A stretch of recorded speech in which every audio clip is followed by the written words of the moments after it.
Buddham Saranam Gacchami. Dhammam Saranam Gacchami.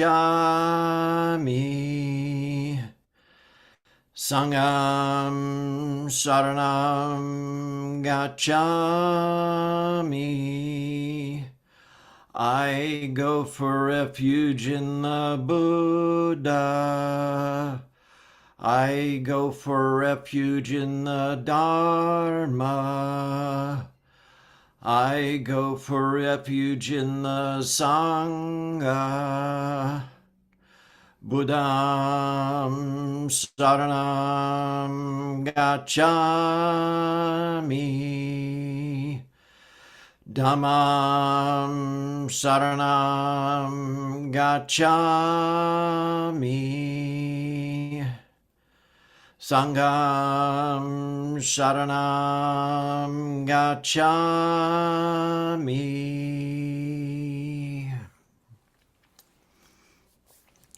Right, we'll begin with our customary 15 minutes of seated meditation.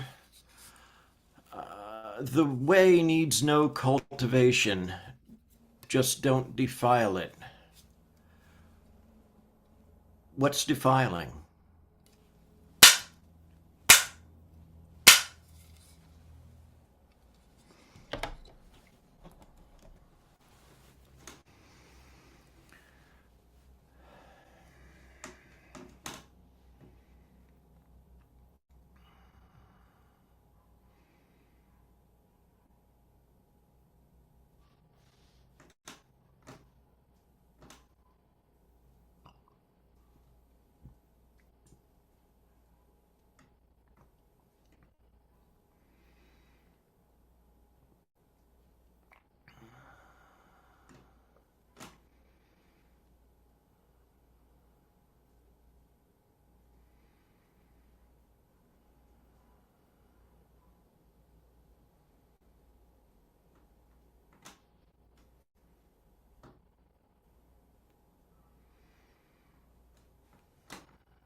Let's chant the Gatha on opening the sutras. This Dharma, incomparably profound and minutely subtle, is rarely encountered even in hundreds of thousands of millions of ages. Now we see it, hear it, hold and maintain it. May we completely realize the true mind of all Buddhas. Okay, relax. We've got a treat.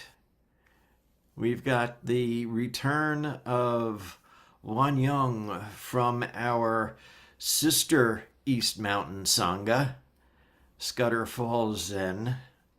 So here he is.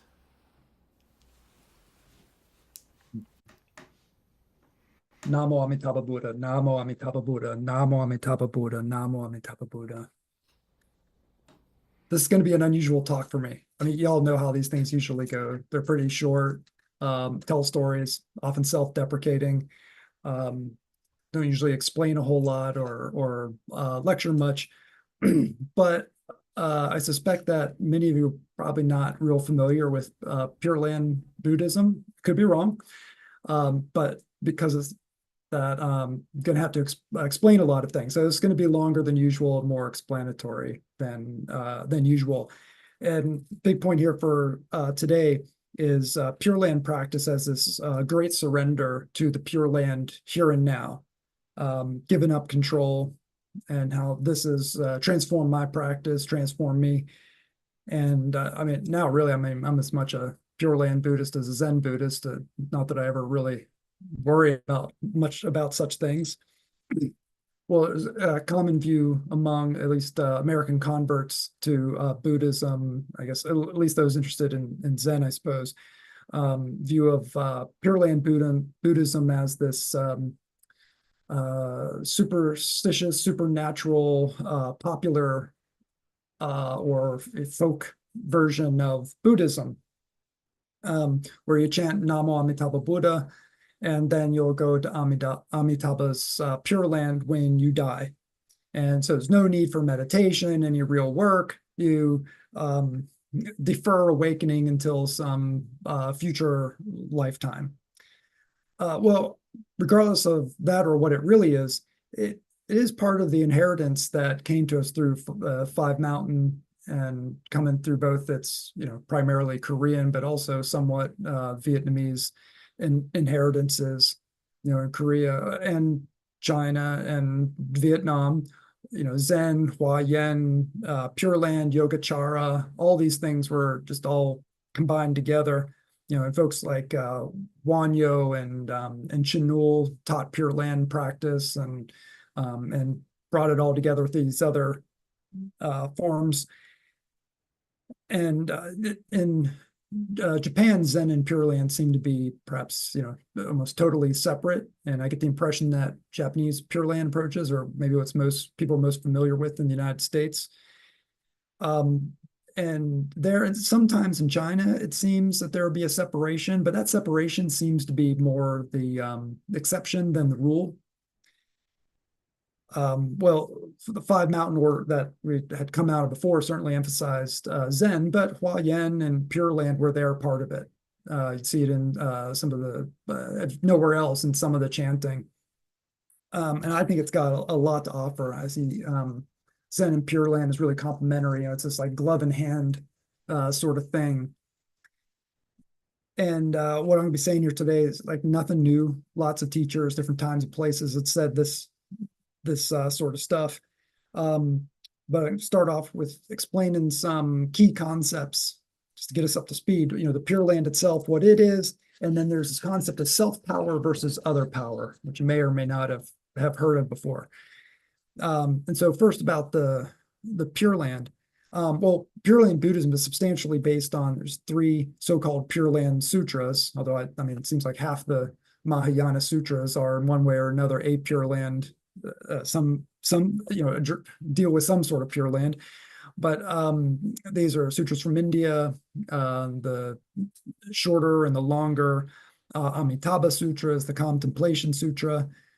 Well, but in these sutras, the Pure Land is Sukhavati, the land of bliss. It's just one of many Buddha fields. And, if you've read Vimalakirti, the Lotus Sutra, Avatamsaka Sutra, it deals with different Pure Lands or Buddha fields there. So in this case, we're dealing with the field or the Pure Land of Amitabha or Amitayus Buddha. So Amitabha, measureless light. And so think about light going throughout the cosmos. And so we're talking about like infinite space. Amitayus, infinite life. And so an infinite time span. Right, and so we're thinking of the infinite Buddha.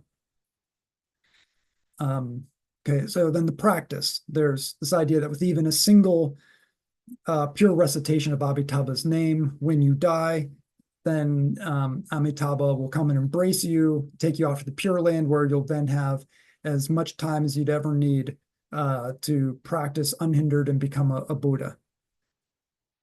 And traditional emphasis on chanting or reciting Amitabha's name continuously as possible, and certainly as death nears.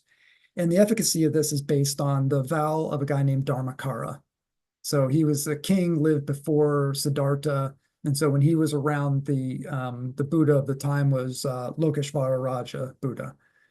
And so, like Siddhartha, this king gave up his royal inheritance and became a monk. And he vowed to Lokeshvara Raja that he would become a Buddha. And in the longer Amitabha Sutra, there's these 40-some vows that he takes.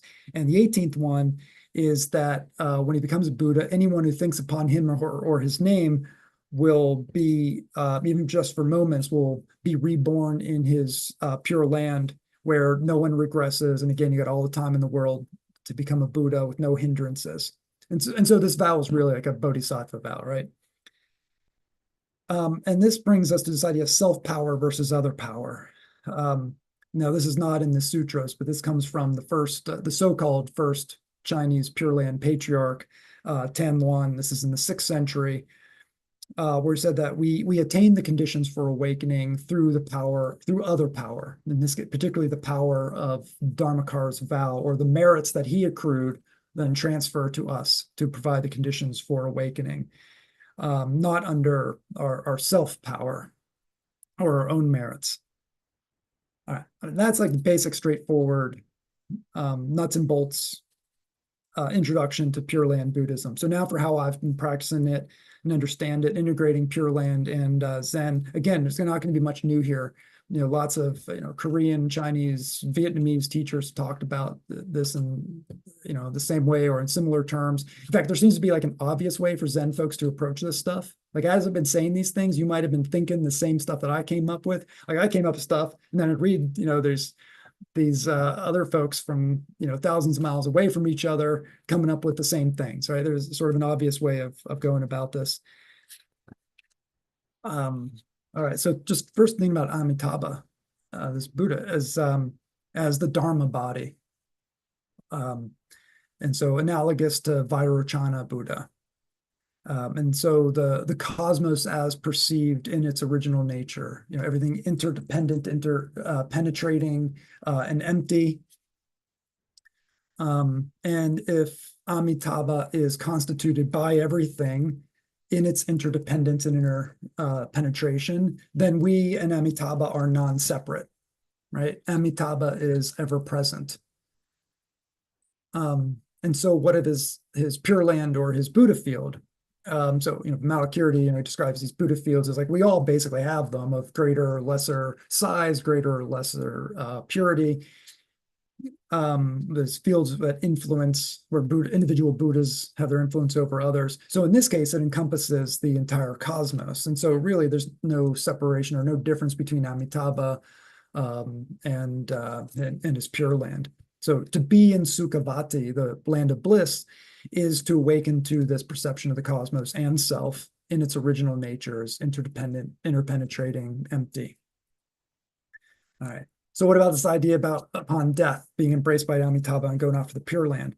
Well, for this, I turn to dependent arising, not in the very broad sense usually discussed in Mahayana texts, but in a narrower sense that like the Pali Sutta talked about it, and not in the I much prefer the sort of ninefold version as opposed to the 12 links. That's, you know, the sort of cycle that seems to be about death and rebirth. In the Loka Sutta, in the Samyutta Nikaya, there's really useful ninefold version where you've got eye and form, or ear and nose, or whatever, these two things. And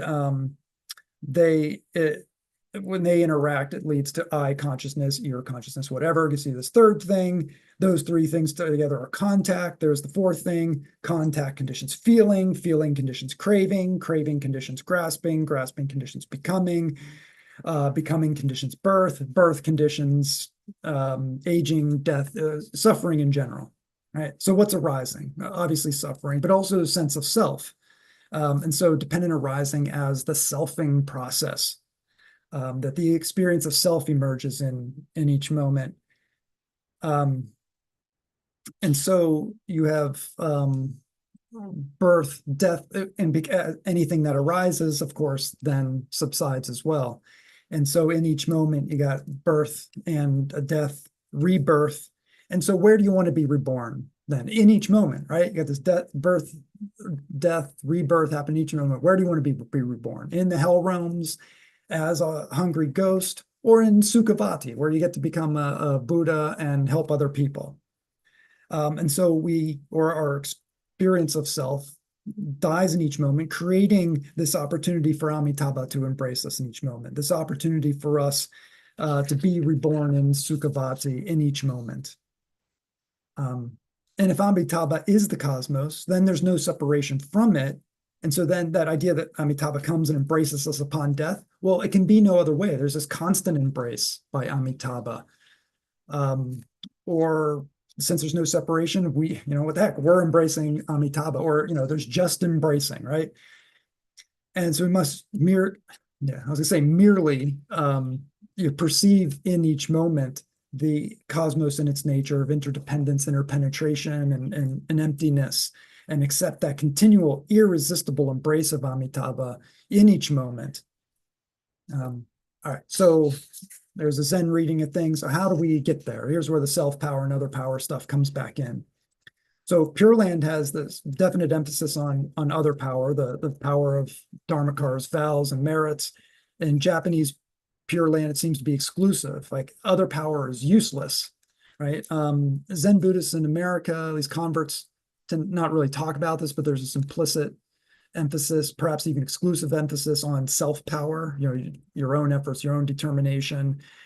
But of course, who is this self to have power? Who is this other to have power? We're used to walking these razor's edges in our practice, right? Where there's a special transmission beyond words and sutras, right? But of course, we got to use words and we got to study the sutras. If our original nature is already awakened, why bother practicing? And of course, we do practice. Likewise, you got self-power and other power, these two sides of the razor blade that we got to walk in our practice.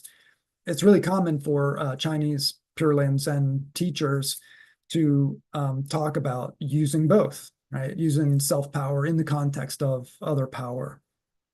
And so what does that look like? In my experience, especially over this last year, it's looked like this surrender. All things arise from conditions. So as we all know, you don't control whether or not distracting thoughts arise when you're meditating, right? We have no control over that. All we can do is recognize when it happens. We have no control over whether or not we awaken. We have no control over, anything.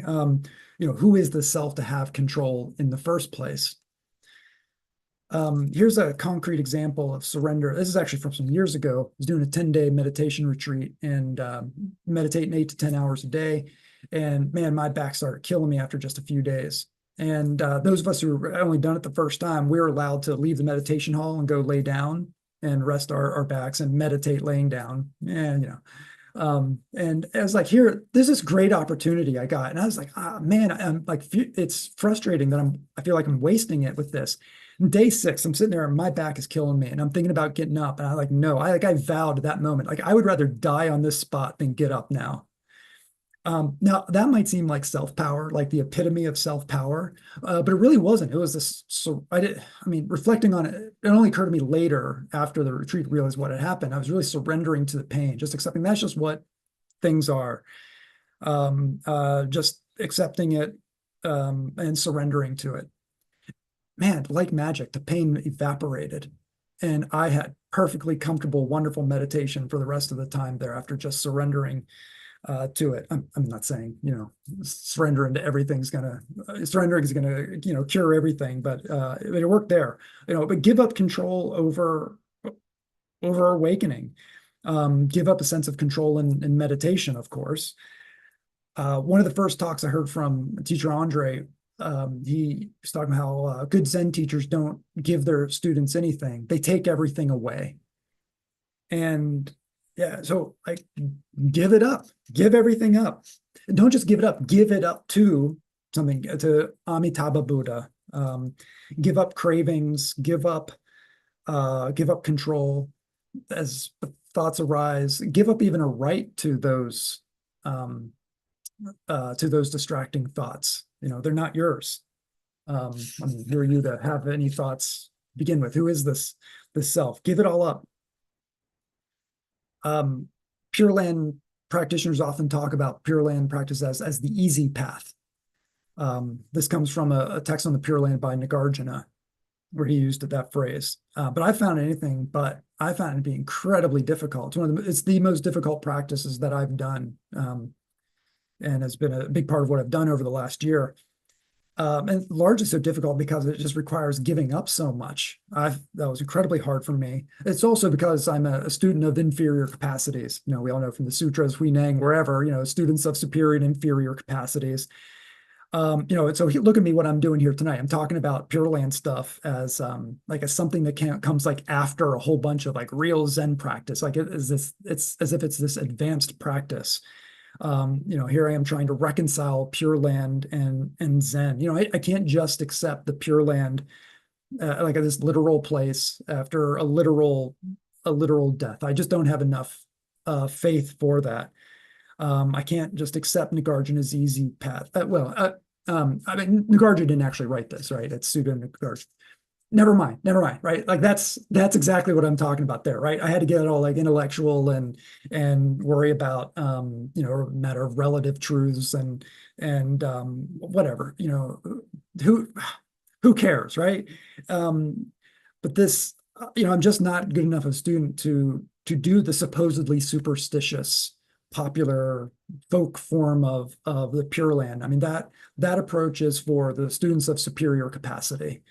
And so despite what I hear, I'm like, yeah, I give everything up. And obviously I'm not the greatest at that. I don't yet have the faith or the willingness to do that fully, but that's on me. That's not a reflection on Pure Land Buddhism, Pure Land practice. But to my limited capacities, giving up has been an enormous benefit to me. So give up. Namo Amitabha Buddha, Namo Amitabha Buddha, Namo Amitabha Buddha.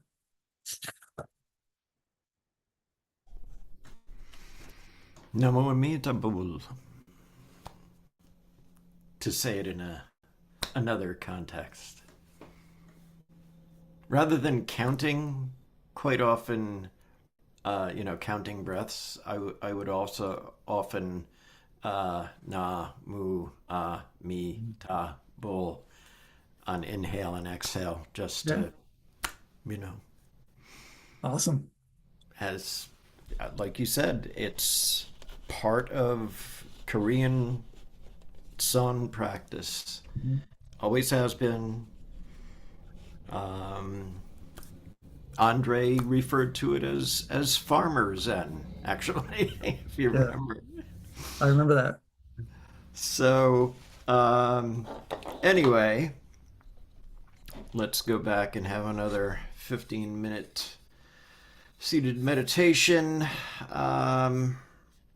Remember, ordinary mind is the way. What is ordinary mind?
let's chant the Heart Sutra.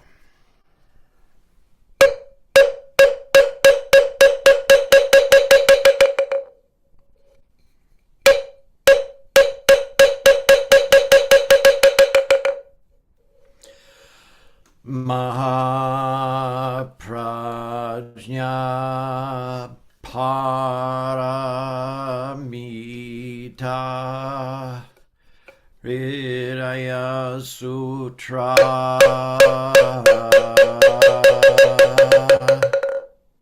Avalokiteshvara Bodhisattva, when practicing deeply the Prajna Paramita, perceives that all five skandhas are empty and is saved from all suffering and distress. Shariputra, form does not differ from emptiness. Emptiness does not differ from form. That which is form is emptiness. That which is emptiness, form. The same is true of feelings, perceptions, impulses, consciousness. Shariputra, all dharmas are marked with emptiness. They do not appear or disappear, are not tainted or pure, do not increase or decrease. Therefore in emptiness, no form, no feelings, perceptions, impulses, consciousness, no eyes, no ears, no nose, no tongue, no body, no mind, no color, no sound, no smell, no taste, no touch, no object of mind, no realm of eyes, and so forth, until no realm of mind consciousness, no ignorance, and also no extinction of it, and so forth, until no old age and death, and also no extinction of it, no suffering, no origination, no stopping, no path, no cognition, also no attainment, with nothing to attain. The Bodhisattva depends on Prajna Paramita, and the mind is no hindrance. Without any hindrance, no fears exist, far apart from every perverted view, and dwells in nirvana. In the three worlds, all Buddhas depend on Prajna Paramita and attain Anuttara Samyak Sambodhi. Therefore know that Prajna Paramita is the great transcendent mantra, is the great bright mantra, is the utmost mantra, is the supreme mantra, which is able to relieve all suffering and is true, not false. So proclaim the Prajna Paramita mantra. Proclaim the mantra which says Gate Gate Para Gate Parasam Gate Bodhi Svaha Gate Gate Para Gate Parasam Gate Bodhi Svaha Gate Gate Para Gate Parasam Gate Bodhi Svaha.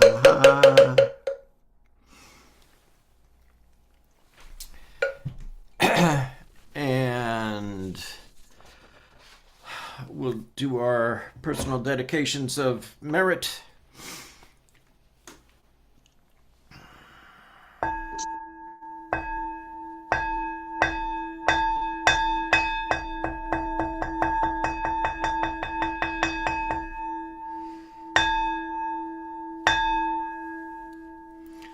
All sentient beings are one seamless body and pass quickly from birth to death. We remember those who cared for us and are gone, those who are ill, those who are at war, who are hungry and who are in pain. May they heal and have peace. We especially dedicate our service to John Becks, Brad Hunter, Neinhin Senesuk, Mike Gingy Wood, and would anyone else care to add anyone in? Lily. And any others?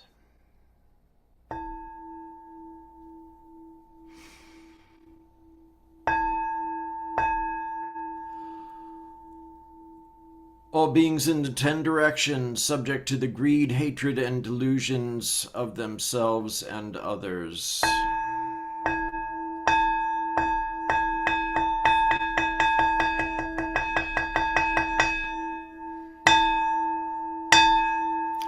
All Buddhas throughout space and time, all honored ones, Bodhisattva Mahasattvas, wisdom beyond wisdom, Maha Prajna Paramita. And we'll chant our faith and practice vow.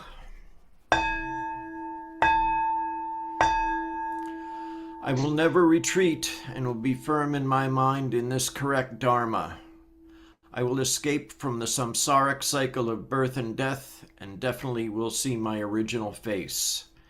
I will be sure to inherit the life of insight of the Buddha and save all sentient beings.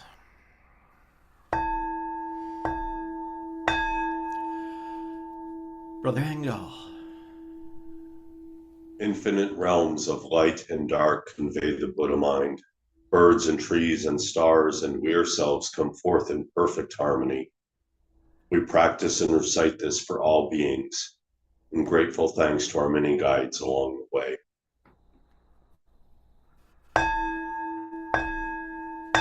Let's recite the 4 great Bodhisattva vows. Sentient beings are numberless. We vow to help them all. Delusions are countless. We vow to see through them all. Opportunities to awaken are infinite. We vow to embrace them all. The Buddha way is endless. We vow to embody it.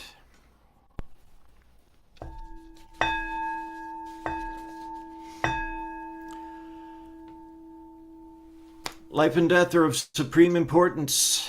Time passes swiftly by and opportunities to awaken are easily lost. Strive to realize your true nature and do not squander your time by night or day.